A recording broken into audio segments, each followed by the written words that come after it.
Bab 072. Tanya Bayu pada putra sulungnya tersebut. Ucapan Ayasa dan Aprilia ternyata cukup terdengar di telinga mereka dan yang berhasil mereka tangkap adalah Aprilia yang sudah memaafkan orang tuanya. Setelah lama menimbang serta berkonsultasi dengan Aslan yang dulu pernah mencabut gugatan Emran saat belum masuk masa persidangan, maka Boril pun membulatkan tekadnya. Tentu saja, jika Ayu sudah bisa berdamai dengan orang tuanya maka demi mama dan papa aku juga bisa memaafkan Andika, Cindy dan Bayu saling menoleh. Kenapa demi kami? Kami baik-baik saja. Kamu dan istrimu yang punya hak. Terang Bayu. Boril lama tak menjawab pertanyaan Bayu tersebut. Lalu setelah menemukan jawaban yang pas barulah ia membuka suaranya. Karena aku gak mau mama diam-diam menangis saat lewat ruangan keluarga melihat foto Andika. Cindy tertegun. Lah tidak menyangka jika Boril melihatnya yang memang sering menangis jika melihat foto Andika. Boril tersenyum. Setelah jadi orang tua dari dua anak aku paham jika kasih sayang kalian pasti sama pada aku dan Andika. Jika sama, maka mama dan papa pasti akan sangat merindukan Andika. Apalagi kita baru saja mengadakan pesta besar dan rasanya sangat kurang tanpa kehadirannya bukan? Aku gak mau melihat mama merasa kehilangan lagi dan Pak Aslan akan membantu kita untuk membebaskan Andika. Aslan menepuk bahu Boril. Merasa kagum atas kebesaran hati pria itu. Saya pernah ada di posisi Anda dan apa yang Anda lakukan sekarang, sangat luar biasa sekali. Bayu dan Cindy lagi-lagi selalu tak bisa berkata-kata dengan jalan pikiran Boril yang kini makin dewasa. Serta lebih bijaksana dalam kehidupan. Sungguh ia telah berubah menjadi jauh lebih baik. Baiklah jika itu yang kamu mau. Tapi apa kamu bisa menjamin kalau Andika tak akan mengulangi dosa yang sama? Bukan Bayu yang kejam. Bahkan Cindy sampai mendelik karena terkejut Bayu bertanya demikian. Itu sama saja kalau Bayu tak mempercayai Andika lagi. Seperti Pak Aslan yang percaya pada Ares dan Emran, maka seperti itu pula aku yang yakin jika Andika akan berubah. Kalian memberiku kesempatan. Maka berikanlah kesempatan yang sama pada Andika. Kasihan. Dia pasti sangat kesepian sekarang. Karena hukuman yang paling berat adalah dijauhi oleh orang-orang tercinta. Cindy tak sanggup menahan tangis bahagianya. Bayu meraihnya agar menangis di dadanya saja. Boril merasa lega sekarang. Andika akan bebas. Tugasnya sekarang lebih ekstra lagi menjaga keluarganya. Lama mereka larut dalam kebahagiaan. Setelah akhirnya Cindy bisa mengatur nafasnya dan mulai bicara. Kalau begitu, kita akan jemput Andikanya kapan? Bapak dan Ibu akan bersama saya dan Jonathan besok. Terang Aslan Alexander. Pemilik perusahaan Alexander Corporation itu. Yang sebenarnya malas sekali jika harus mengampuri urusan orang lain. Kecuali Boril. Jalan hidup yang hampir sama antara ia dan Boril. Tentang wanita yang mereka cintai ternyata diinginkan oleh orang terdekat mereka hingga nekat melakukan tindak kejahatan, maka Aslan sangat antusias membantunya kali ini. Kami akan sangat merepotkan Pak Aslan, ucap Bayu tak enak hati namun Aslan menggelengkan kepalanya. Sama sekali tak repot. Saya sudah terbiasa. Meski tak mengerti dengan ucapan Aslan, Bayu dan Cindy tak ayal sangat berterima kasih sekali. Orang sesibuk Aslan mau menyempatkan waktu membantu putra mereka. Kamu gak ikut Boril? Katanya tadi udah maafin. Dimaafkan, tapi untuk sementara gak mau ketemu dulu. Kami mau ke Milan abis resepsinya Stella. Dan mereka tahu pasti Boril hanya ingin menghindari tatap mata langsung dengan adiknya. Saat Pangeran William dan Kate Middleton menikah pada tahun 2011, saat itu Stella baru menginjak usia 9 tahun. Namun entah karena suka dengan cerita publik yang menampilkan kisah cinta pangeran dan sang putri. Sejak saat itu Princess Stella bermimpi kelak menikah semegah dan semewah itu. Sebutan Princess baginya dalam keluarga bukanlah hal yang asal panggilan saja. Pada saat itu Stella baru saja ditinggal Amanda. Otomatis segala perhatian dari kakek neneknya selalu padanya. Serta Boril yang selalu memanjakannya. Dan memberikan apa yang dia mau. Princess Stella mulai menjalani hidup penuh kemewahan bak putri betulan dalam kerajaan-kerajaan. Bahkan berani bermimpi kalau ia akan menikah seperti Kate Middleton dan mempunyai suami adipati kerajaan Inggris seperti Pangeran William. Mimpi Stella terkabul. Awalnya ia berpikir bersama Ardion Saverlahja akan mewujudkan impian itu. Selain karena tampan dan juga anak dari seorang pengusaha besar, Stella pernah cinta mati padanya. Namun impian dan kenyataan tak berbanding sejalan. Stella mendapati impiannya terwujud bersama pangeran lainnya. Ya, pangeran dari Brebes bernama Alex Sarjono. Tampan. Sudah pasti. Yang pertama kali menarik dari Alex jelas senyum 1000 wattnya yang bikin kaum hawa meleleh. Belum lagi sifat sopan dan alimnya. Soal body. Percayalah ada bantalan roti sobek di perutnya. Otot-otot bisepnya yang terasa kencang saat disentuh serta kuat. Kuat segalanya pokoknya.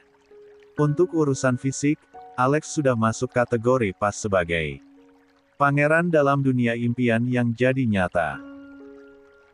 Dan jika Pangeran William adalah adipati kerajaan Inggris, maka Alex juga adalah adipati kerja bisnis online shop WANGPED. Segala urusan WANGPED dan lainnya, telah dipercayakan pada Alex untuk mengurusnya.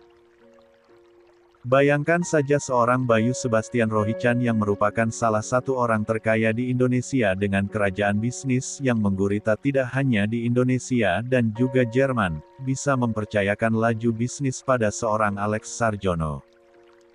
Pria pekerja keras yang berasal dari desa namun memiliki kemampuan tak kalah dengan pengusaha besar.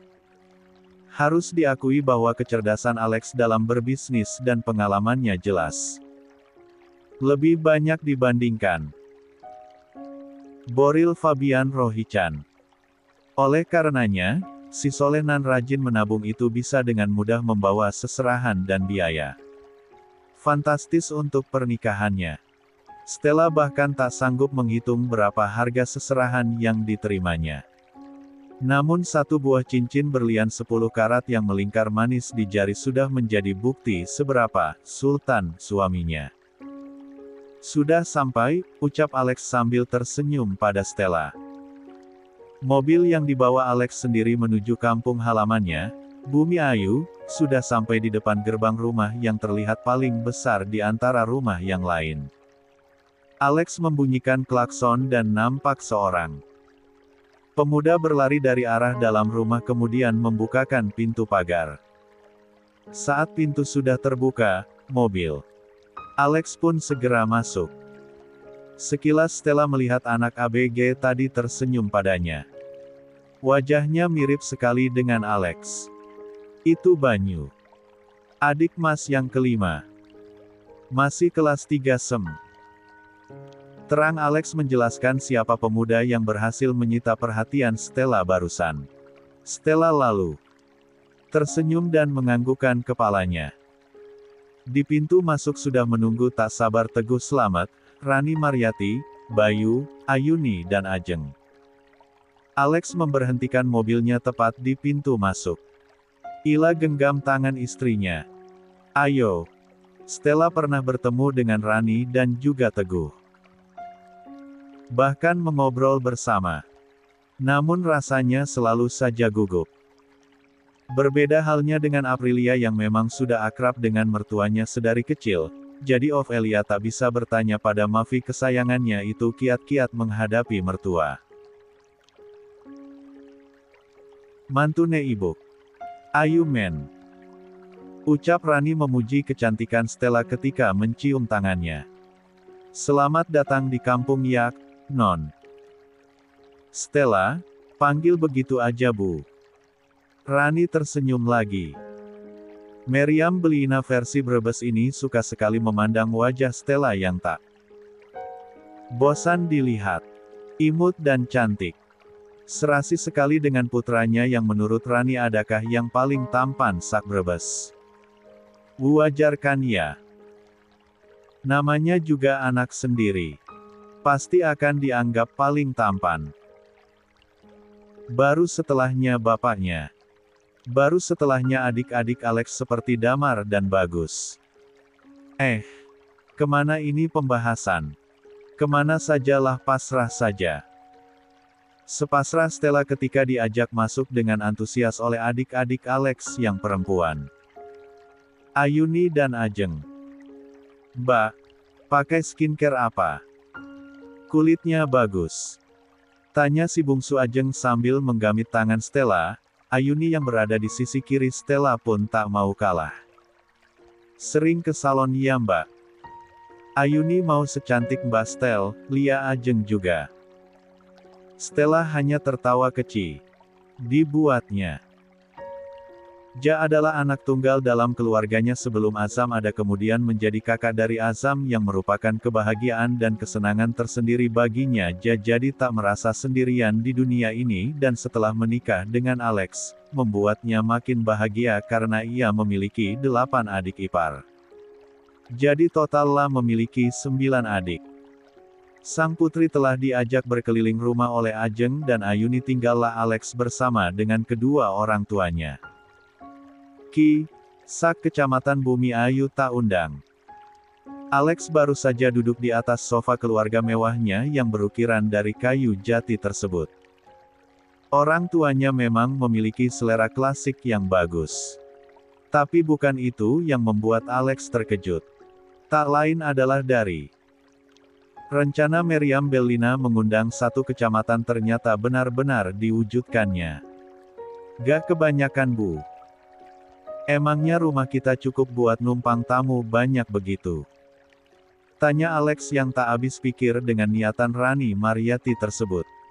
Rani berdecak sebal karenanya. Gak lah, masa segitu banyak? Sak kabupaten tuh baru banyak. Ini tuh sudah jadi nazar ibu. Kalau sampai lamaranmu diterima kemarin, ibu sama bapak mau undang sak kecamatan. Biar satu kecamatan tahu kalau anak ibu nikah sama anak bosnya WANGPED. Teguh Slamet mencibir sambil membuang puntung rokoknya di atas asbak berwarna emas itu. Tenanglah, itu hanya terbuat dari cat biasa berwarna emas, bukan emas asli. Apalagi Mas Alex. Tebu kamu gak mau kalah sama keluarganya Jamila. Yang kemarin resepsinya ngundang satu kelurahan. Makanya bikin begini. Rani melotot pada suaminya. Tapi memang iya juga sih. Alasanlah mengundang satu kecamatan memang itu salah satunya. Karenalah sakit hati sang putra dipermalukan seperti itu. Dan bukannya meminta maaf keluarga Jamila malah membuat pesta besar-besaran pernikahannya dengan Rudi. Si anak juragan oleh-oleh endok asin khas Brebes itu. Walau akhirnya kabar yang beredar menyebutkan kalau Jamila sedang bermasalah rumah tangganya. Ibunya Jamila bolak-balik aja kemari loh. Masih mengharapkan kamu mau nikahi si Jamila. Alex menyender pada bantalan sofa. Sungguh dia lelah dan semakin lelah ketika mendengar berita tentang Jamila yang begini dan begitu. Seolah berita penting di kampungnya ini hanya ada dua. Pernikahan Jamila dan pernikahannya, padahal kan ada yang lebih penting. Seperti aturan buka puasa bersama yang tak boleh mengobrol misalnya. Lebih menarik untuk dibahas dan Dilanggar. Ini Indonesia say. Gak ngobrol gak asik. Kan bisa sambil berbuka kita berbagi informasi seperti bagaimana bentuk remote AC besar di langit, yang dikasih Tuhan pada mbak-mbak si avatar pengendali hujan itu. Atau juga bagaimana kisah lelucon adu jotos di atas ring antara mantan ayah sambung dan anak sambungnya. Yang dimenangkan telak oleh sang anak. Sepertinya itu lebih menarik disimak. Karena hidup di negara santuy tak perlu membesar-besarkan masalah. Nanti juga masalahnya besar sendiri. Pokoknya jangan termakan bujuk rayu orang tuanya Jamila yang minta kamu nikahin anaknya. Jangan mau, nikahi siapa. Alex sampai bangun dari sandaran kursinya saat melihat Stella sudah kembali ke ruang tamu. Tak hanya Alex, kedua orang tuanya pun juga tak kalah terkejutnya. Stella, wanita cantik cucu pertama keluarga Rohichan itu menatap dalam ke arah Alex. Seolah dengan tatapan itu Alex takut karenanya. Namun belum sempat Alex menjelaskan tentang apa yang dimaksudkan oleh kedua orang tuanya, Stella. Jalu duduk di sampingnya dan tersenyum pada kedua mertuanya. Bu, besok undang keluarga Jamila ya. Rani dan Teguh lalu saling melihat dan bertanya-tanya apa maksud dari ucapan menantu mereka tersebut. Namun Stella malah menyunggingkan senyum manisnya. Mau kenalan sama Jamila. Dan entah mengapa kini Alex mendadak khawatir pada Jamila dan keluarganya. Semanis-manisnya Stella, ia adalah putri dari Boril Fabian Rohichan. Fernando Jose, sang bos sejuta drama yang tak pernah bisa ditebak jalan pikirannya. Untuk sementara tinggallah bersama kami dulu. Mama sama papa juga akan selalu ada di rumah. Kamu gak akan kesepian. Masalah kantor, papa akan turun langsung memantau. Jangan kamu sendiri. Yang penting kamunya sehat dan tenang dulu. Cindy menepuk-nepuk sisian tempat tidur sambil membetulkan spray dan tatanan bantal di ranjang milik Andika yang biasa anak bungsunya itu tempati di saat pulang ke rumah. Kemudian merapikan gorden dan membuka jendela cukup lebar agar udara masuk dalam kamar di lantai 2 itu. Kamar mandi selalu dibersihkan berkala. Lemari sama baju-baju juga selalu rapi. Jika mau makan, telepon aja Bibik. Pasti dianterin ke kamar dan kalau mau minta apa-apa panggil mama ya. Atau papa. Selagi membereskan kamar tidur sang putra, Cindy merasakan kalau tak sepatah kata pun Andika membalas percakapannya. Ia pun menoleh kepada Andika yang masih berdiri sambil melipat tangannya dan bersandar di sisian pintu. Kenapa? Tanya Cindy yang dibalas dengan senyuman Andika. Jenis senyum yang tak bisa dijabarkan apa itu. Yang pasti terlihat tulus di wajah putranya. Mama jelasin ini itu yang aku udah tahu.